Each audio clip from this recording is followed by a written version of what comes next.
2-3 দিন ধরে যে আমার ছেলে মন খারাপ করে বসে আছে, আপনার তো নজরে পড়ে না। মন খারাপ হলো মানুষ কখনো আমার নজরে পড়ে না। ডাক দাও তোমার ছেলেরে। একাদল, এদিকে আয়। বড় এখানে কি হয়েছে? তো মায় বললো তোর নাকি মন খারাপ। মন ভালো হওয়ার তো কোনো কারণ দেখছি না বাবা।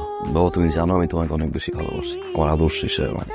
আর সে তোমাকেই যখন দেখি মানুষের মাঝে ভেদাভেদ খুঁজে বেড়াও, নিজেকে আর মানুষ মনে হয় না বাবা। বাবা পৃথিবীতে সুখে থাকতে হলে যে মানুষটাকে নিয়ে থাকতে চাই সে মানুষটা কিরকম এটা দেখাটা ইম্পর্টেন্ট। সে কতটা উঁচু কতটা নিচু। বাবা আমি লতাকে ছাড়া ভালো থাকতে পারবো না বাবা।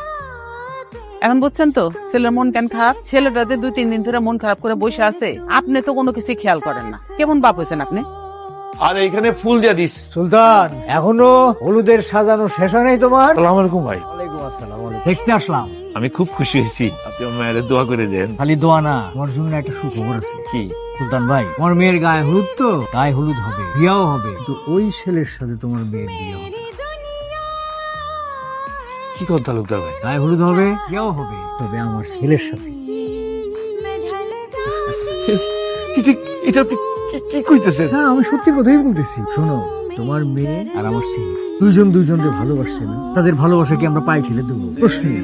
তালুকদার ভাই আপনি যখন কইতেছেন আপনারাই আমার ভাই, আপনি একদম ভাইবেন না। আমি আজই যে পাত্রের কাছে যাই, খুব মাপসে আসছি।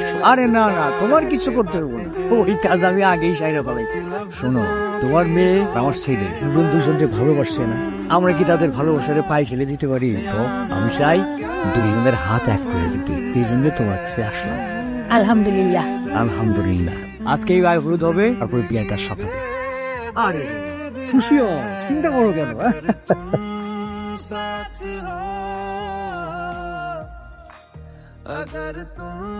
কপাল তো তোমার 3 আঙ্গুল। আমার আঙুলে 4 আঙুল। তাহলে 4 আঙ্গুলের কপালে নাম লেখা আছে।